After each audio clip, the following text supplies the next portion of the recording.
Worship ka naman. Worship ka naman. Sabihin mo kung next ha. Sabihin mo kung next. Wala ka pa rin. Sige po, manalangin po tayo. Panginoon, salamat Lord sa gabi nito muli, O Diyos. Salamat po sa oras, Panginoon, na kami po ay makapagpasalamat, makapagpuri, Panginoon, sa inyong pong banal na pangalan. Sa pamamagitan po kanina na pag-awitan, sa salamat, Panginoon, at maging sa aming pong pagbibigay. Ganon din, Lord God, nais namin gawin as worship, Panginoon, yung pakikinig po ng iyong salita at pagsasabuhay po nito. Dalangin po namin, Panginoon, ang iyong buhay na salita na makalin pa, Panginoon, pang sa alinmang magkabilang talim, Panginoon, na tabak. Lord God, dalangin po namin na ito pong siyang sumaliksik sa aming mga puso. Yung salita na nakakaalam, na nakakapatid ng aming iniisip at binabalak ng aming puso. Dalangin po namin na sa gabi nito ay siyang maghari po sa amin. Binubuksan po namin ang aming mga pangunawa, tungo lamang sa iyong salita, at ikaw lamang po ang aming siyang paranasan. Muli, Panginoon, we pray for your presence, O God, sa pagtuturo niyo rin po sa gabi nito sa amin. Maraming salamat po. Ito po kami sa magdalay sa tanging pangalan ng Jesus. Amen. Ganda gabi po sa ating lahat. Tingnan mo yung katabi mo, baka may abo sa ulo. Wala ba? So, 3 linggo na po tayong nag-aaral patungkol po sa paano tayo lalalim sa pananalangin. Review lang po tayo. Nung unang linggo, pinag-aralan po natin na ang prayer po, hindi lahat ng prayer ay biblical. Kapag hindi po ang salita ng Diyos ang pundasyon ng panalangin, nagiging self-centered po siya. Last week naman po, tinuruan po tayo kung paano gawing personal na panalangin yung isang verse sa Bible. So, ibig sabihin, hindi na lang tayo sa nagde-devotion, nagkabasa, kundi nagka-cry out tayo. No? Hindi lang information, kundi we are asking for transformation na sa mga binabasa po nating talata. So, ngayong gabi naman po, mas magiging seryoso tayo. No? Kaya po ba natin ipanalangin yung salitang, Lord, i-expose mo nga ako. Lord, i-correct mo nga ako.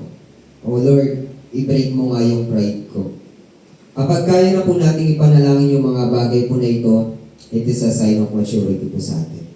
So, ang title po ng pag-usapan natin ngayong gabi ay When the Word Confronts You. Kapag ang salita na po ng Diyos ang siyang nangusap o mumpronta sa iyo. So, praying through difficult and convicting passages ng Bible. So, may pag-post po kayo sa akin sa aklat po ng ikalawang Timoteo chapter 3 verse 16.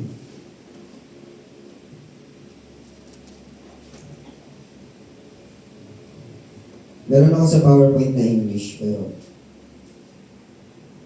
para mas makita natin sa Tagalog. 2 Timothy chapter 3 verse 16. So bilang unang point po pala ito, sabi po dito, all scripture is profitable, even the uncomfortable. At ganyan, tumalad na. Kakas kasi. So, sa Tagalog po,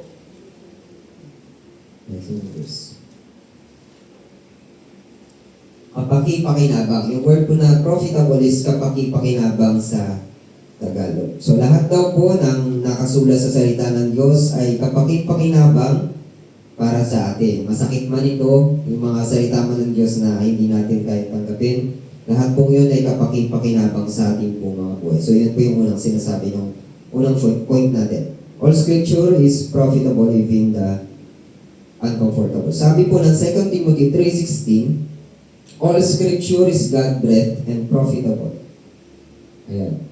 And is useful for teaching, rebuking, correcting, and training in righteousness, so that the servant of God may be thoroughly equipped for every good work. So, unang bagay po na kailangan po nating maintindihan, ang Bible po, ang salita ng Diyos ay hininga ng Diyos. Amen po? Ito ay galing sa Diyos, hindi po ito galing sa opinion ng tao. Hindi po siya compilation ng inspirational quotes or motivational speech. Ito po ay galing mismo sa Diyos na ipinagkatiwala sa atin. Yung mga nagsulat po nito ng mga apostol, propeta, eskriba, lahat po sila ay sinulat to under ng inspiration ng banal na spirito. So, ibig sabihin, galing po siya sa ating Panginoon. So kung galing sa ating Diyos, ito pong salita ng Diyos, ibig sabihin it is profitable. Siya po ay kapaki-pakinabang.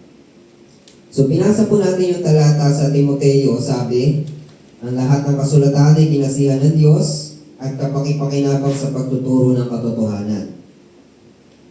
Sa pagsaway sa kamalian, sa pagtutuwid sa likong gawain at sa pagsasanay para sa matuwid na pamumuhay. So hindi pala hindi siya para maging successful ang isang Kristyano, no? Hindi pala hindi pala profitable yung Bible para maging successful tayo or maging komportable tayo sa buhay natin. Sabi doon, profitable for teaching. Ibig sabihin, itinutuwid nito yung ating pong mga maling paniniwala. Yan yung una. Useful for teaching.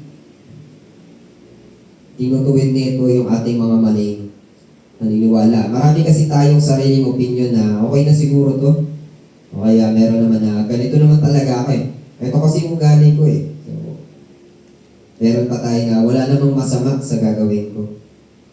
Pero kapag bumabalik po tayo sa salita ng Diyos, kabaliktaran yung itinuturo sa atin. So nababali niya yung ating po mga maling paniniwala. Sabi po dito, masakit kapag nababasag yung ating pong paniniwala. Di ba lahat tayo, mahirap din tayong naging Kristyano, no? Bago nung tayo ay galing sa dati nating paniniwala, hindi rin naging madali sa atin, no? Na iwanan o ang talikuran. So, masakit po kapag napapatunayang mali ka. Kapag alam mong mali ka at napatunayan, medyo mahirap tanggapin yun. Pero doon po nagsisimula ang pagbabago. Kapag naitama po yung mali natin paniniwala. Pangalawa, rebuking. Rebuking. So, useful siya for rebuking. Pag sinabi pong rebuke, pinapakita kung saan ka mali. So, ang salita po ng Diyos, hindi niya lang tinuturo kung ano yung tama. Sinasabi niya rin po sa atin kung ang ginagawa po natin ay mali. At dito madalas hindi tayo komportable. For example po, kapag ang sermon sa pulpito ay tumatama sa atin, yung mga verse na ginagamit is parang atake sa atin. May tendency po tayong i-apply siya sa iba, no? At i-justify yung ating sarili o kaya iwasan natin yung verse. Meron ako estudyante sa Bible study. Pagka-discussion na namin, tapos magbibigay siya ng example. Imbis na aangakuin niya yung examples para sa kanya, gagamit siya ng kasama niya dun sa group na papangalanan niya. Kunwari, si ano? Ganyan. So, medyo mahirap yun, no? Minsan ganun din po tayo. Hindi tayo nagiging honest sa salita ng Diyos kapag kinukorek po tayo. Pangatlo is correcting. It is useful for correcting. So, correction is restoration, sabi po dito. Ang salita po ng Diyos, hindi lang niya ipinapakita kung ano yung mali mo, kung saan ka mali. Itinuturo din ng salita ng Diyos kung paano tayo bumalik sa tama. Kagaya po ng isang magulang na nagsasabi sa kanyang anak na mali ang ginagawa mo, dapat ganito. Ganun po ang salita ng Diyos. Kapag ang pinapanalangin mo ay mga correcting passages po, para bang sinasabi mo sa Lord na, Lord, ayusin niyo po yung direction ko. At pag ganun po yung panalangin natin, hindi lang habits yung babaguhin sa atin ng Diyos, maging yung priorities tsaka relationship. So hindi lang siya minor adjustment, siya po ay overhaul. Buong buhay mo ibabaguhin ng Diyos. Pang-apat, ginagamit ang salita ng Diyos to train in righteousness. Training in righteousness. So ang training po ay hindi one-time event. Hindi porket isang beses is masasabi mo training na. Ang proseso po, dumadaan siya sa disiplina, repetition, at saka sa practice. Pinapractice mo.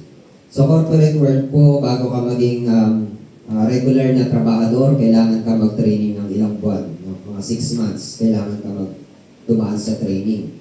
So, hindi siya overnight, hindi siya madalian.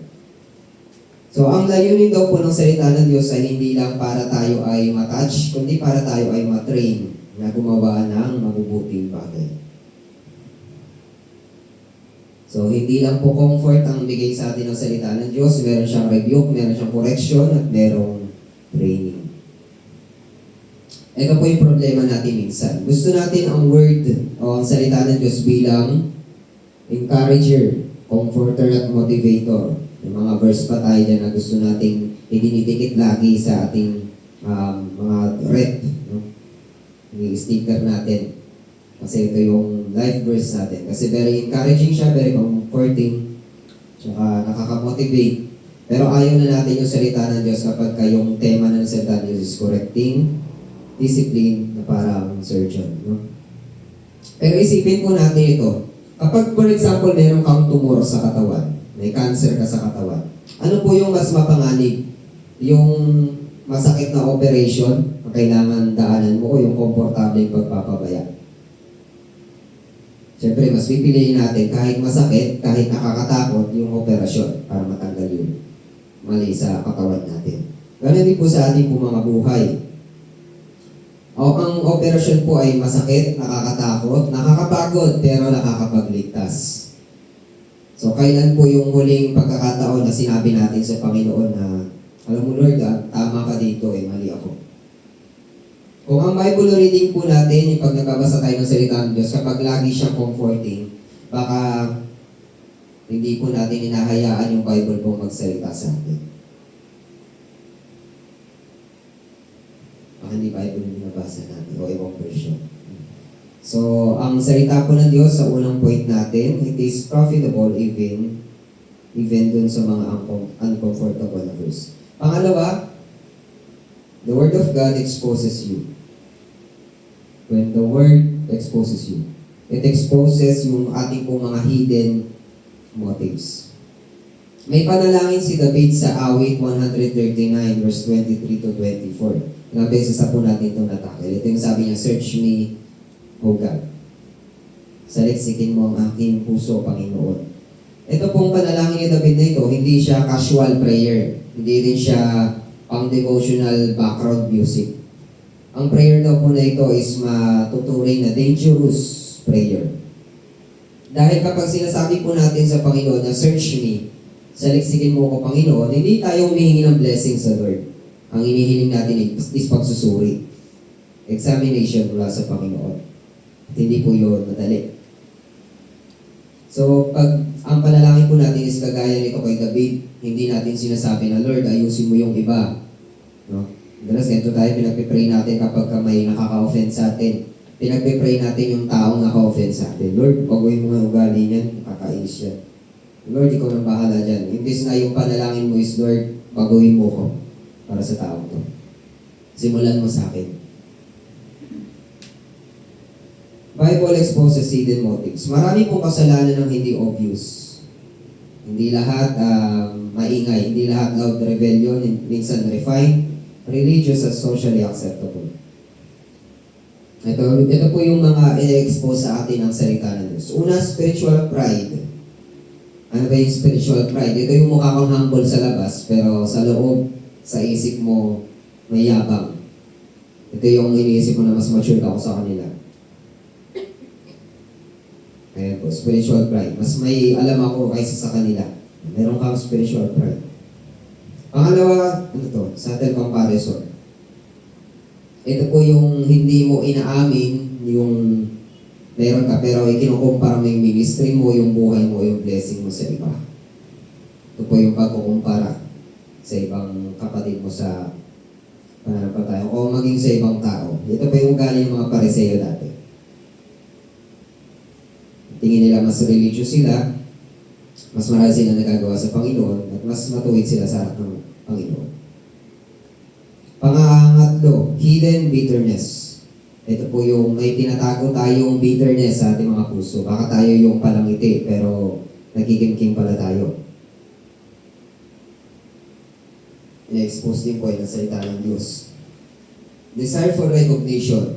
Ito yung gumagawa ka ng mabuti, pero kapag ka hindi ka napapansin is masakit sa'yo. Parang hindi ka na-appreciate, parang gano'n. Na mabigat sa'yo. So parang nag-expect ka palagi ng recognition sa ginagawa mo. So ito po yung mga bagay na hindi siya agad nakikita. Pero kapag ka pinagpipray natin sa Panginoon na saliksikin mo ko, Diyos, inilalantad ng Diyos sa atin yung mga nakatagong motibo ito. At minsan masakit talaga makita yung totoong kondisyon ng ating puso. Masakit po aminin sa sarili natin na mali pala yung dahilan ko, mali pala yung katwiran ko, hindi pala pure yung intention ko, may halong sarili pala. Mahirap sa ating aminin yun. Pero tandaan po natin dito, next po, exposure is mercy. Concealment is danger. Pag inilalantad po ng Panginoon yung mga mali sa atin na kailangan natin baguhin, yun po ay awa ng Diyos. Mas mabuti na pong inantad yun ng Panginoon sa atin ngayon pa lang, kaysa ma-judge po tayo sa huli. Concealment is danger. Kapag tinatago po natin yung isang kasalanan, isang maling motibo, lumalalim ito at kumakapal. Para siyang kalyo. Nagkakaroon ng kalyo yung ating puso. Kaya po kapag may mga verse po o may mga katuroan na tinuturo sa atin dito sa harap, tapos tumatama sa puso mo, alam mong ikaw yun. No? Huwag po tayo umatras. Sabihin natin sa Panginoon na, Lord, ayusin mo nga ako. So yun po. Salita ng Diyos, it exposes our motives. Pangatlo, discipline is proof of sonship. Sa ating po mga magulang, hindi mo didisiplinahin yung hindi mo anak. So kapag tayo nakakarinig po ng salita ng Diyos na parang dinidisiplina tayo, tanggapin po natin ito dahil sabi ng Hebreo chapter 12 verse 11, meron ba? Ayan. Sabi ng Hebreo chapter 12 verse 11, no discipline seems pleasant at the time, but painful. Wala po talagang disiplina hindi masakit, no? Nalala ko nga dati, pinalulot pa kami sa munggo, asin, no? Yung mga ganyang parusa sa atin dati. Pero part yun ng discipline sa atin para tayo po ay lumaking maayos, no? Sa ating po mga magulang. Ganon din po sa ating Panginoon, may mga discipline po siya sa kanyang salita. I-allow lang po natin na madisiplin tayo. Yung po yung importante. Napakatapat ng Biblia, no? Sabi nga, hindi niya hinahid yan, parang hindi niya sinugarcoat. Walang disiplina ang sa Tagalog.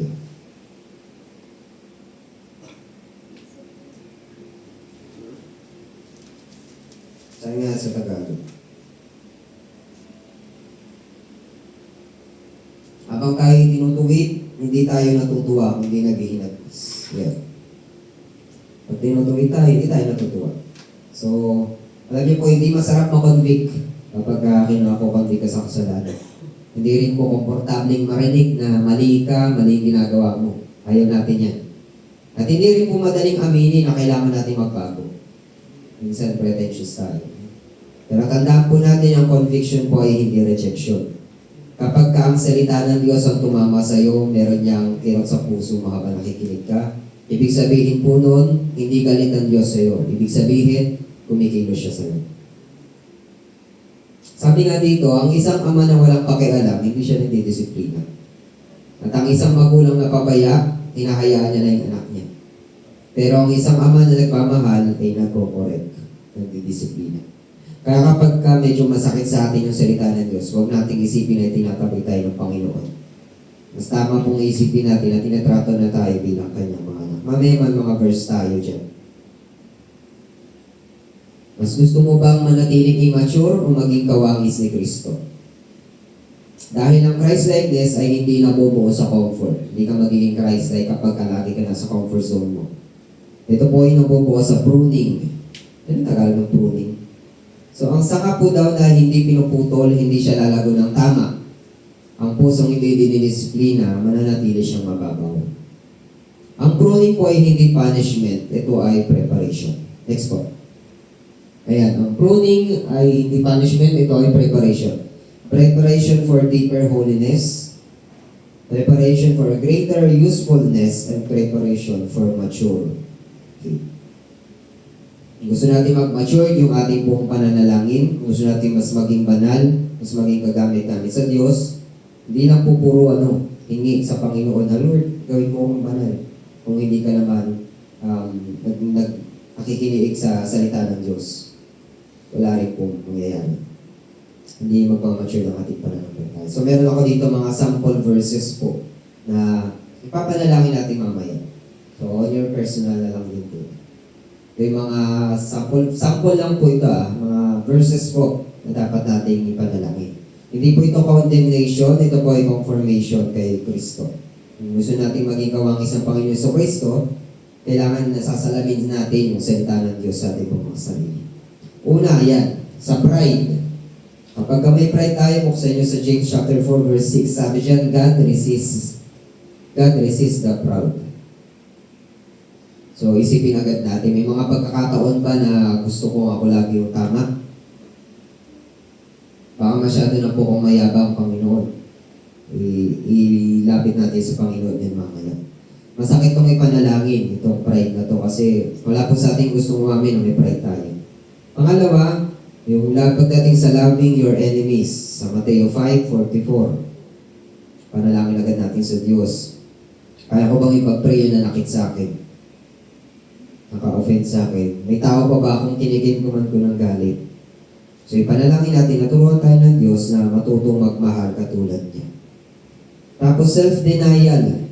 So deny yourself, take up your cross and follow me daily, sabi ni Jesus sa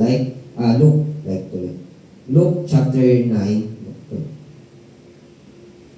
verse 23.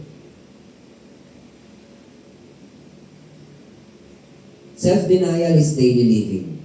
Ay, daily dying pala. Mali yung mga din. Self-denial is daily dying. Pang-apat po, hidden sin. Buksan natin sa Proverbs 28:13 mamaya. At hayaan natin mangusap yung salita ng Diyos sa atin. Sabi po doon, he who conceals his sin does not prosper.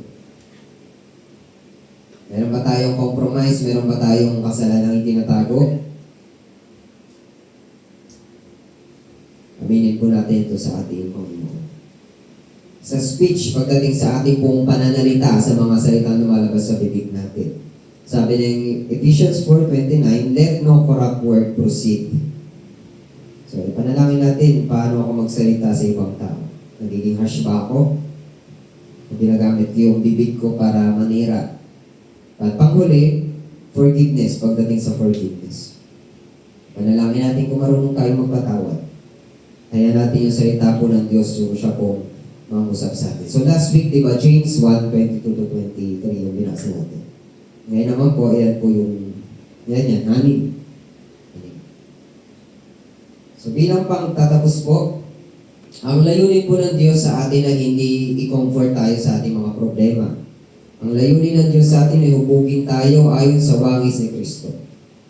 At kung si Kristo po ay nabuo sa obedience, surrender, suffering, and submission, hayaan po natin yung salita ng Diyos ngayong gabi, yung siyang umubog din sa atin, na maging kawangis ng ating Panginoon, Yeso Kristo. Tayo pong lahat ay manalangin. Ama namin Diyos sa mga pangyarihan sa lahat, salamat po sa inyo pong makapangyarihang salita na aming pong narinig, Panginoon, sa gabi nito. Sa inyo pong kapahayagan o Diyos, nais naming sundin, nais naming sumunod ayon sa kalooban mo, Panginoon, sa aming mga buhay. Hayaan mo, Panginoon, dito sa oras na ito, sa pagbabasa namin ng iyong salita, makita po namin yung aming sarili, at mag-desire kami, Panginoon, na mapagharian mo pa kami, Diyos. Maraming salamat. Ito po kami sa magdalagay sa Panginoon Jesus. Okay. So yung gagawin po natin, kagaya po nung last week, open po natin yung Bible natin po sa mga verses na yan. Tapos tayo po yung makipag-usap sa Panginoon. Hayaan po natin ang salita ng Diyos so siya po mag-correct po sa atin. So yun lamang po, kanya-kanya po tayong lugar. Buksan natin yung Bible natin, manalangin tayo sa Panginoon. Buksan natin sa mga verses na yan. Tapos mamaya po magkaroon po tayo ng corporate prayer. So 8:45 po, magano po tayo, manalangin po tayo. Pagpatak ng 8:45, orasan nyo na lang po. Okay.